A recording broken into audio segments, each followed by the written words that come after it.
Hello and welcome to Full Tech Ahead. I'm your host, Amanda Razani, and I'm so excited today to bring on Kelly Burroughs. She is the Director of Strategy and Market Development for iBwave. How are you doing today? I'm good, thanks, Amanda. Great to be here. Hi to everyone listening. Yes. Can you share with our audience a little bit about your background and then what does iBwave do? Yeah, sure. I have a fairly extensive career background, everything from business analysis to project management, marketing, product development, and now I'm focused kind of on the strategy side and market development. I've been with iBwave for about 10 years now in various different roles. And iBwave is essentially a software company, and we are used by RF engineers to design wireless networks all over the world. It's funny, before I kind of came into iBwave, I didn't realize the complexity it took to actually receive a signal on my phone when I was inside of a building or like at a sporting event or, underground in the metro, and the amount of kind of planning and thought and expertise that needs to go into delivering those signals. Um, it's been fairly eye-opening. So iBwave is used, if you think the large telecom companies across the world, Verizon, Bell's, AT&T's, all of these kind of companies are using us specifically for the indoor piece and campus type of environments, and of course their ecosystem of partners. So that's essentially what iBwave does. Awesome. Yeah, I think so many of us take that for granted. So I'm excited to have this Exactly. conversation with you today. Yeah. Yeah, we're the invisible layer.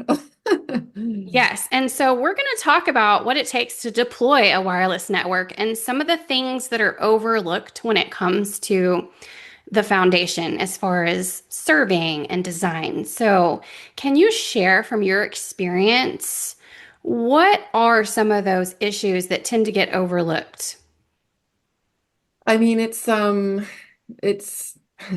it's really you have to take in the consideration of the whole environment that you're designing, right? So depending on, what kind of a building that you're actually designing for. For example, a wide open office space is a much different environment to design for than a factory floor that has a lot of metal objects on it.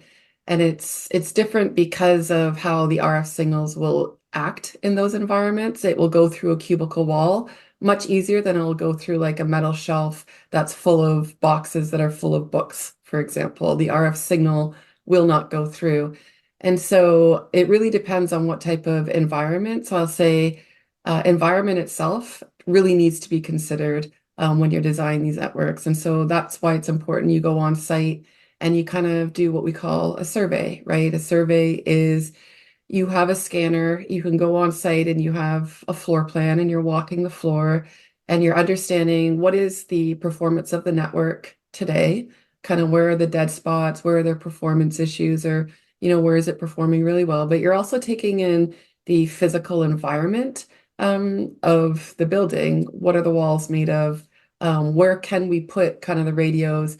It's surprising how aesthetics can actually play into the design of a network. Because if you're in a hotel, the owners of them don't really want you just putting a radio anywhere. So you need to consider where you're actually going to put them, what it's going to look like if you're in a type of public setting. But essentially, you're really surveying both the existing kind of performance of the network as well as the physical attributes, because all of that is going to impact kind of where you put your radios, where you put your equipment, where you run your cabling, where you can run your cabling, and how the network will perform. So certainly the survey piece is a really important part to capture all of that information about an environment, not just kind of bits and pieces. You want as holistic and full and complete picture of the environment you're designing for from the beginning, I would say. And then, when you move to the design side, the first step really is to, in our software, you model the building. So you can import your AutoCAD file and you're literally creating a 3D model of this building, the brick on the outside. You want to model the shelves inside of a warehouse, or where the cubicle walls instead of an office, or maybe you're doing an outdoor and an indoor and you want to model some of the parking lot because you have autonomous trucks that rely on the wireless network and you want to make sure that you're considering or an underground kind of parking garage. So you really want to model it. And we always say the more accurate you can model the environment, the more accurate you are going to be in simulating how your network will perform because it does have such a big impact. So sometimes that can be overlooked or not as much time is kind of put into the modeling of that. And of course, if you don't do that and you go through all the steps to then design the network and then you simulate it and okay, it looks okay, but you didn't model something right. The reality is when you go to turn that network on after you've installed it, it's not going to perform as you need to. And that's going to lead to downtime, which can get very expensive in something like a factory or warehouse is going to impact operations. So we say, the design is very critical to enabling the business to use the applications that it wants to use, especially in like, I would say today's world where they're deploying AI and a lot of automation. You think about the robots in a warehouse, it's those stop working for 10 minutes and it can get pretty expensive, honestly, for a business. So this is why it's so important to take the time to do the design accurately and properly in the beginning stages, for sure. I'm so happy we're having this interview today because it just shows the full circle. I recently had an interview about autonomous trucks, and of course, Okay, I've had lots of drone interviews. And sure. when you bring the full circle, all the different companies and all the different technologies that are involved for all of this to work, just doing that It's a lot. 360 view. Yeah, yeah, it's a lot. I mean, there's a lot of different pieces that need to come together to make it work, both from not just kind of the hardware piece, but also teams of people, Mhm. right? It's a real effort, I would say, to bring it all together to make what looks like very smooth operations once it's up and running, actually running. You say it's like a duck. It looks very calm going Mhm. across the water, but underneath, it's they're working their little legs to all make it work, and it's fairly chaotic. So Yeah, so it yeah. sounds there's a lot involved in deploying wireless networks. And you touched on a little bit, but what are some of those long-term consequences for companies if it's not done right? Yeah, well, I mean, the most obvious one is you're going to get in a situation where you're going to spend a lot of time troubleshooting, and troubleshooting takes resources, right? So if you're, let's say you've deployed a wireless network to support these robots in a warehouse and they go down, you're immediately going to have to troubleshoot, and that's not always easy depending on what kind of in-house expertise you have or you don't have, right? So then you're going to have to wait, maybe to do the troubleshooting, and then if you didn't actually design it, you're going to have to pull out some of the hardware that you deployed and you're going to move things around and have to recable. So it gets expensive both from a time perspective as well as a cost perspective. And the other thing is, in this day and age where like the wireless environment inside of an enterprise or a lot of these companies, it's moving very quickly. They start kind of with a small use case to deploy AI, let's see, or automation, but it's proving out kind of an ROI, and then they want to be able to scale in other applications. So if you don't set a solid foundation kind of from the beginning to have a reliable wireless network, scaling up your use of technology, which is going to help give you kind of operational efficiencies, um, and better kind of production, then you're going to find it difficult to do. It's really important to get that foundation, so that you're able to scale quickly and as you want to, right? As the opportunity comes up. So I would say those are kind of the two big ones that kind of mind. You want to position yourself and put yourself in a place to win, right? Both from an operational efficiency, time and cost savings perspective, but also in the future. There are a lot of Mm. interesting new tools and technologies available now. What are some of those, like, for example, AI, but I know there's more than AI. Can you share some of those that are helping in this Yeah. process? In the helping in the like the design and survey process, Yes. or like that's driving them. I mean, we're looking at AI in our software to accelerate the efficiency of simulation. So when you get into really kind of complex type of buildings, like let's take a stadium, it takes you model the stadium, but to actually simulate the RF performance, it can take a very long time to actually run those simulations and show what it's going to look like. So we're focused on can we kind of use AI to speed up that process. And also, how can we become kind of more proactive in suggesting design recommendations or tweaks to the network before it becomes an issue? So that's kind of where we're focused and looking at using kind of, I would say AI, newer technologies. It's how do we still deliver the value that we deliver as a software company, but how can we do that more efficiently? How can we make it more automated for our customers to do it quicker? The sooner they finish their projects, the sooner they can kind of move on to the next, right? So, Yeah, I know yeah. timeline is important, I'm sure. Is From your experience, what are some of the hiccups that business leaders face as far as meeting that timeline? And what advice do you have?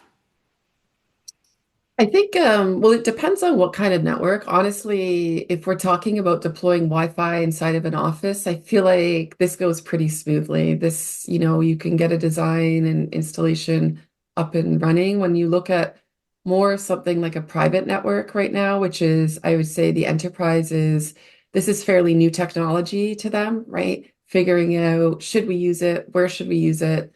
What will we get from it? So I'll say, I don't know if it's a hiccup, but there's a lot of thought being put into it. It can be a barrier, a little bit of a barrier or friction. Let's call it friction in getting the technology kind of up and running. And it's valid, right? Because it's a learning process. So I think in the world of where there's a lot of different technologies to use within the enterprise, it's figuring out where do I use what so that it's going to give me the most value for our investment because it won't be just one technology. You're going to still use Wi-Fi to support kind of your admin and offices, but maybe you want to layer in kind of a private 5G network for those autonomous trucks in the parking lot, right? Or in your warehouse floor because it has a little bit more reliability. It's better for the outdoors. So there's different reasons to use different technologies. And so being able to kind of plan those out, I know that's a little bit of a friction and something that I would say is being learned today.